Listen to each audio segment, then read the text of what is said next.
Broadcasting live from GlobalAIPreneurs, the premier global gateway and unified operating system for trusted AI enterprises. Right now, we are witnessing an unprecedented paradigm shift. The AI landscape is expanding exponentially, stretching across 8 plus categories and over 120 distinct technologies. Yet, this explosion has brought an ununited bottleneck. Enterprise buyers are facing severe decision paralysis, investors swimming in unvetted noise, and brilliant founders remain isolated from the cross border institutional bridges they need to scale. The results are clear: capital efficiency and deployment friction. Promoted by Global Council for the Promotion of International Trade and the Global Council for Artificial Intelligence and Robotics, Global AIPreneurs was built to change the narrative. We are moving decisively past passive directories. We are a multi-layer engagement engine spanning technical, operational reviews, and community rankings, connecting enterprises demand directly with trusted AI supply. Operating across our primary global hubs in India, Singapore, UAE, Saudi Arabia, the USA, the UK, Switzerland, the EU, South Africa, Kenya, Ghana, Nigeria, we are bridging the gap between raw potential and institutional deployment. Today, as part of our investor interview series, we are charting the future of this ecosystem. Joining us is a leader who embodies exactly what it means to build the high intent, high density, and absolute impact. Vadim, Shpak, thank you for joining us today to help shape the future of global AIpreneurs. Vadim Shpak is a venture partner and Vickers Venture Partners, a globally recognized venture capital firm focused on deep technology and life sciences investment. He specializes in identifying and backing back through technologies, working closely with founders from early stage innovation through international expansion and commercialization. Over the courses of his investment career, Vadim has evaluated hundreds of technologies companies across artificial intelligence, clean energy, healthcare, enterprise, software, robotics, and advanced manufacturing, bringing deep expertise in venture capital investing, portfolio strategy, and technological commercialization. Beyond investing, Vadim is actively shaping the future next generation of venture capital and innovation leaders. He teaches venture capital and innovation programs at Singapore Management University, serves as graduate course instructor for venture capital investment at Nanyang Technological Universities and is the adjunct lecturer at and head of the accelerator programming at the Asia Institute of Digital Finance. A joint initiative of the National University of Singapore, a frequent speaker at global technological and investment conferences. He is passionate about helping entrepreneurs transforms world-class research into globally scalable businesses through strategic capital, commercialization and expertise and international ecosystem partnership. Thank you, Vadim, for joining us today. Thank you very much for inviting me. It's a pleasure to speak and share my knowledge about the topic. Like briefly about myself, as you described, I'm like a venture partner at Vickers Venture, which is one of the oldest and largest VC in Singapore.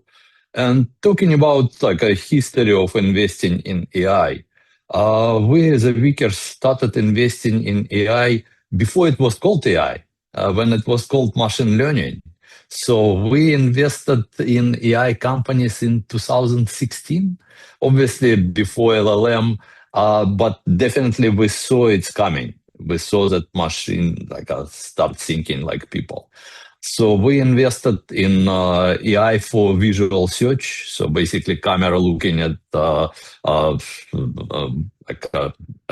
forest and see where is a forest fire, or camera looking at the medical cabinet and telling you that you need to buy more aspirin in a hospital.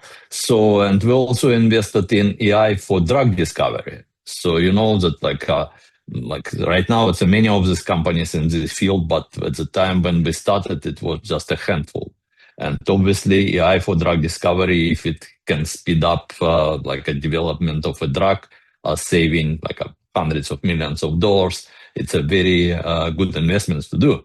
So we invested in a few of these companies, and we learn like a hard way how difficult it is to make money out of AI.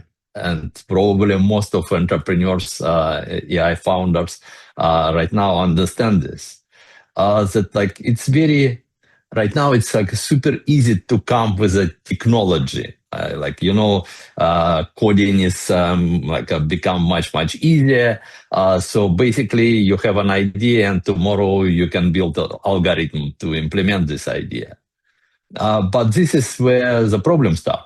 So it's very easy to come with idea, and like we are literally receiving like a tens of offers like daily. Companies pitching AI solution for something. But most of these solutions, I would say it's like a, you know, saying this like a solution looking for a problem. So it's kind of a okay, we're improving a little bit this, a little bit that, but it's not a breakthrough.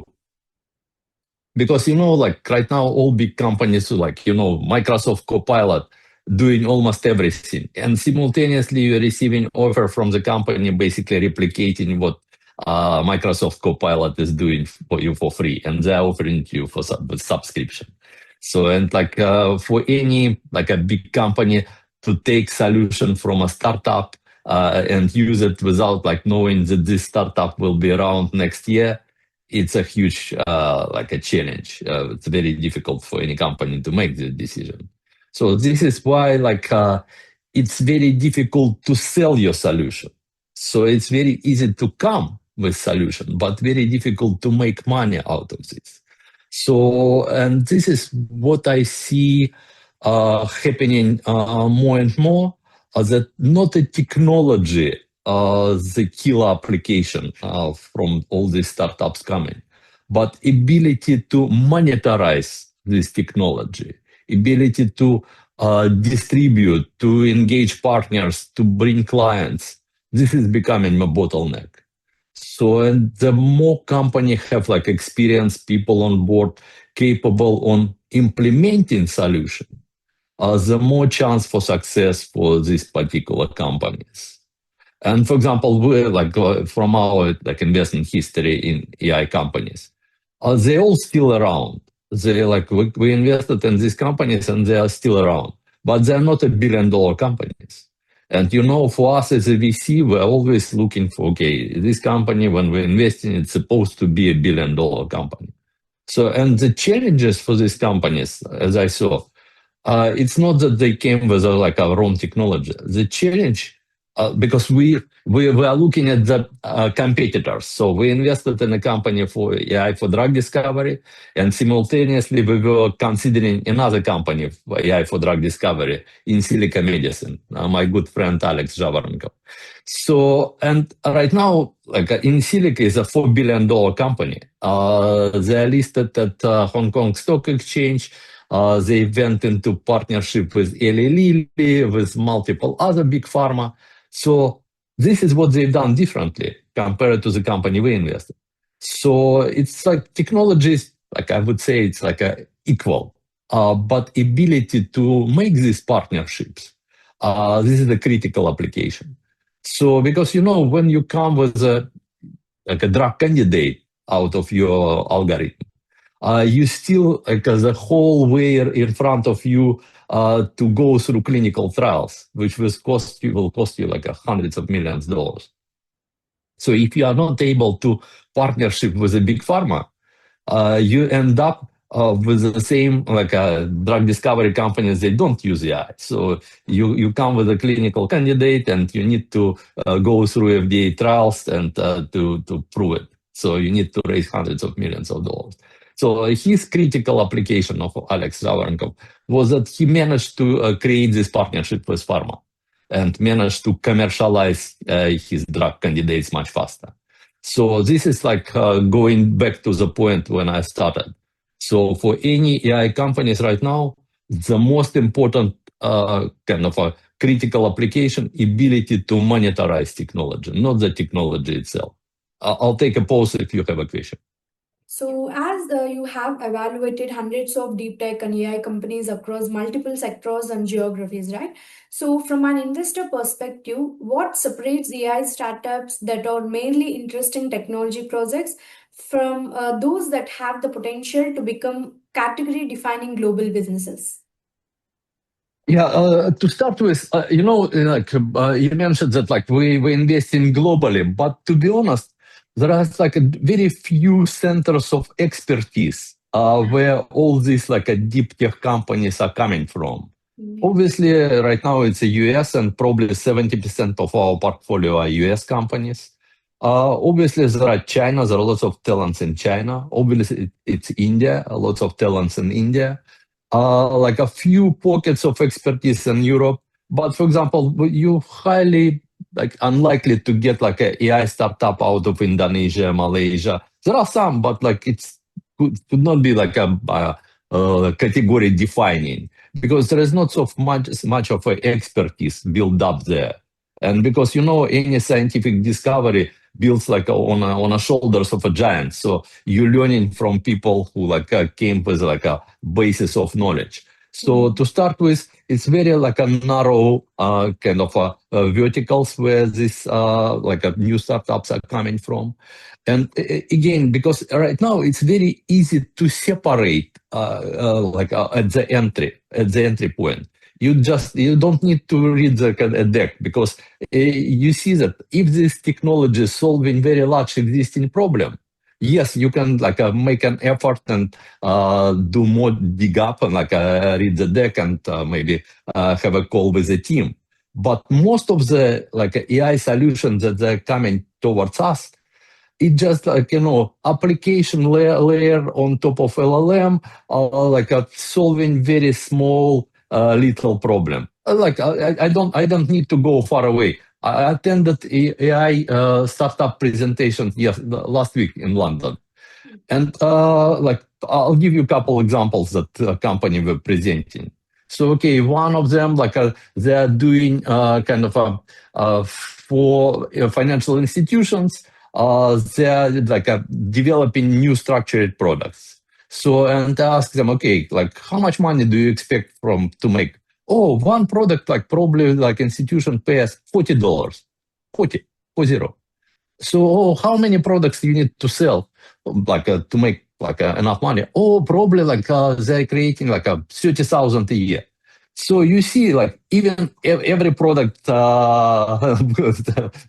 if they paid for every product out of the 30,000, it's not going to be $1 billion company. You see that like as a limit of this company from day one. So as a venture capitalist, is it a good investment? Probably not. Maybe if you're an individual, maybe you can support this company. But we have a choice where to put our money in. So, and because our choice is like we probably invested in one out of 100 companies we see. So since we've got such a big choice, it has to be category defining, like doing something completely different way and solving very large existing problem. Not that, okay, I come with solution and I need to go to you and saying, okay, please buy it. So for example, I come with a new iPhone, but I need to tell you, oh, this iPhone is better than others. And I need to convince you.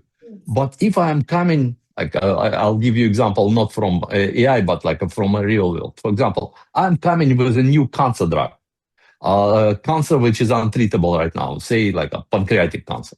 So you don't need to sell it because there is a queue of people suffering from this particular cancer who are ready to buy it. And they will be more willing to pay for a cancer drug than for a new iPhone, as you imagine. So this is why, like, if your solution is not looking for a problem, but solving very large existing problem, like it will be queue of investors from Singapore to Mumbai trying to invest in your company. And you don't need to like go around and it will be competition who wants to put money in your company. So this is like my advice for entrepreneurs. From the very beginning, they should looking at the very large existing problem to solve. And this problem need to be big enough that this company become $1 billion company. This is the only way you can attract like attention of a venture capitalist. Yeah, thank you. Thank you for sharing those valuable insights. So we'll move to our next question. So many founders focus heavily on building the product, but fundraising often requires a completely different skill set. What are the most common mistakes you see AI entrepreneurs make when approaching institutional investors, and how can they position themselves to be genuinely investment ready? Oh, it's a fantastic question, especially in a deep tech and AI and like a medical field, because all these founders, they're genius. They're fantastic scientists. They're all PhDs, coming very cool technology. I'm a mentor for smart program in Singapore. It's a MIT program, and we selecting like a 10 startups to like go through this accelerator every year, and they receiving like money. So every startup we select, the brilliant founders. Everyone is a PhD. But they have zero experience of fundraising. They have zero experience of building companies. They never built a company before. They are super smart, super smart. But as an investor, do you give money to like a smart guy who never done a company before? Probably not. So my advice, and like you mentioned like it's fundraising and like a developing product. It's a totally different skill set. So it's like you could be super smart, but you never be able to raise a single dollar. So this is why, like from the very beginning, like when you just like funding your company, you should look for a team to build a team who will be able to complement your skills. People who are able to raise money, people who are able to build companies, and better to have kind of a track record in this field. So for example, I was a mentor in one of the companies and I told the guy, look, if I were you, I would give away 50% of my company to someone else who will help me to raise money. Because if you don't raise money, your company will die and you will receive zero. But if you are able to raise money and your company become like $1 billion company, you will still have 50% of $1 billion company. Don't be greedy, because it's better to have 50% of something than 100% of nothing. So this is like, I would say for everyone, like, don't be greedy, be ready to give away like shares in your company to bring the right people on board. capable to raise money from institutional investors. Because without this, like you are saying, oh, my technology speaks for itself. Technology is not enough to build a company. Like honestly, we've got like a portfolio company which was almost died because the founder refused to become chief scientist officer and wanted to stay like a CEO. We were starting like from the very beginning. He's like a super smart PhD professor, but he never built a company. And we were telling him, okay, please, like become chief technology officer, chief science officer, whatever you want to call yourself. But let us to hire a CEO who will be running the company. And only at the moment when this company almost died, he realized, okay, I'm not a good CEO. Mm. Let's like hire a proper CEO. So this is like my advice for everyone: understand your limits from the very beginning and try to build a team. In this case, you become investable. Yeah. Thank you for Next question, highlighting, please. yeah, those important points. Your perspective of offer guidance for founders looking to be truly investment ready. So the next question. So, through your roles at Singapore Management University, Nanyang Technological University, and the Asia Institute of Digital Finance, you work closely with the emerging founders and venture capital professionals. So, as global AI trainers builds a global talent ecosystem, what capabilities should young enterprises develop today if they want to lead the next wave of AI and deep tech innovatives? It's a very good question because all these guys, like well, that, like it's a very good universities, and obviously the students are smart people at these universities. And I see different levels because, for example, at SMU, I'm teaching not a degree course. It's a kind of advanced certificate in venture capital, so it's adults, like for range, it's like could be 40 years old, 60 years old. At Nanyang, I was teaching graduate course, so the range was probably like a 25, like 30 years old. So I see the whole scale like of the people, like a young people who wants to learn something about like entrepreneurship and about venture capital. And at SMU, it's kind of a more like a advanced audience, I would say, because there are people with like a decade of experience in different fields who want to learn about venture capital. And what they are trying to learn, it's not just only to become investors and to learn how to invest. They're also learning if you're entrepreneur, how to approach investor, how to raise money from investors. So it's like a two sides of the coin, and I'm trying to deliver this in my teaching that like you need to understand how venture capitalists are thinking when they look at the companies. So by the time when you are raising money from them, you're on the same page. So basically, what I'm trying to deliver and like kind of to teach them not only skills of investing, but the skills of fundraising from investors.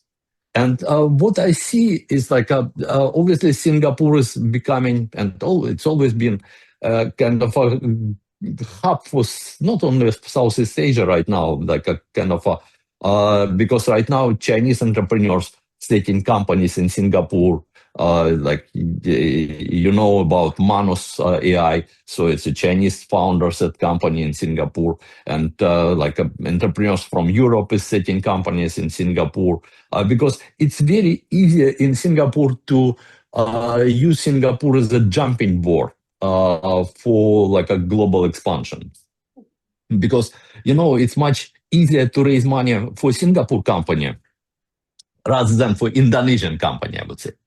So if you are doing business in Indonesia or Malaysia or India, it's much better to raise money for Singapore company and then do business in Malaysia or Indonesia or India as a branch. Because in terms of investor perspectives, it's for them it's much safer to put money into Singapore holding company, which operates globally. And I'll give you a real example from our portfolio. We have a company, Vivans. Basically it's a kidney dialysis machine size of a laptop, portable kidney. Indian entrepreneurs set up company in Singapore, licensed technology from University of California, Los Angeles. They done phase 1 in Singapore General Hospital, proved that this technology worked. And for phase 2, they received like breakthrough designation from FDA in US. And right now they've got office in US, and obviously like exit it will be in US. It's either IPOs or they will be acquired. So they use Singapore for like a jumping board, because in Singapore it's very easy to raise money from Singapore different programs for early stage startup.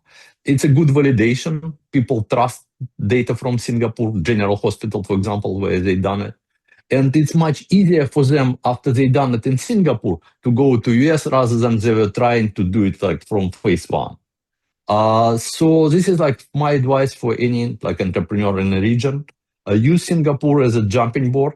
It's a difficult, but it's not easy place to do business in terms of like it's expensive place. It's expensive place to do business. It's expensive place to do business. It's difficult to bring people in Singapore. But like if you manage to solve this kind of early stage problems, the chance of you to succeeding as a Singapore company is much better. So this is my kind of take on this, on Singapore role in the regional ecosystem, I would call it. I'm sure our audience of aspiring founders and AI entrepreneurs will find your advice both practical and inspiring. So, our next question, Singapore has become one of the world's important innovation and investment hubs for international AI startups looking to expand into Asia. So, what strategic advantages does Singapore offer, and what should founders understood before attempting to enter the Southeast Asian market? Oh, it's I partly touched this in the previous Yes, question. yes, yes. Singapore is a very good jumping board, but you need to understand, especially people coming from for example, you are coming from Europe and setting up in Singapore with the idea that you tackle the whole Southeast Asia. But the difference between Malaysia and I don't know, Vietnam is much bigger than difference between Italy and France. Different languages, different culture, different logistics, different legislation. So for people thinking that, okay, it's so easy to roll out my product along the Southeast Asia, it's illusion. So because all these countries, they're so different that you need like a separate approach for every country. It's not automatically will be able to roll out. Obviously, markets are big, but even in Indonesia, Jakarta market, it's totally different from the rest of Indonesia. So it's like if you succeed in Jakarta, it does not mean that you will succeed in the rest of Indonesia. So you need to understand limitations. Like India, fantastic market, very big market. And like there is a joke in Singapore that Singapore is the best city in India. So that you can stay in Singapore and still do business in India. But it's not as easy as it say. So you need a local presence, you need people on the ground. So for people coming to Singapore with illusions that it will be super easy to tackle the whole South Asia market, I wouldn't say so. It's a very good place to test your product, and basically because Singapore could be like, for example, the Asia Institute of Digital Finance, where I work as an adjunct lecturer. So it's a part of NUS, but it was built, it was set up by MAS, Monetary Authority Singapore, and NUS. So we've got direct access route to Monetary Authority of Singapore, Singapore Central Bank, to try any new financial technology. So for example, you are coming with a new AI for financial technologies. In Singapore, it would be super easy to arrange trial for your technology. We connect you to the local bank. They will create like a sandbox for you, and you can try your technology. And if it works, there is a special pathfinder program, basically to implement new technology in Singapore financial institutions.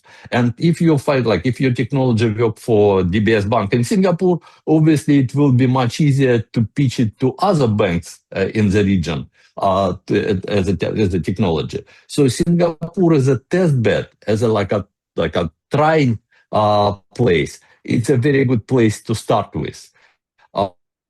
But like, you should understand limits what Singapore can give you in terms of like rolling out for the whole region. It's not as easy as it say.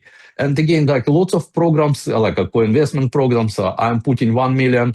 The government program putting like a matching million, non-dilutive financing. Lots of like a free money available, I would say, in Singapore if you want to start with. But like there are some limitations because, as I said, like Singapore is an expensive place. It's difficult to get employment passes if you want to bring people in. So like you should understand how it works, because sometimes people say, okay, it's super easy to fund company in Singapore, to incorporate. It's like a couple hours, a couple $1,000, and you have a company.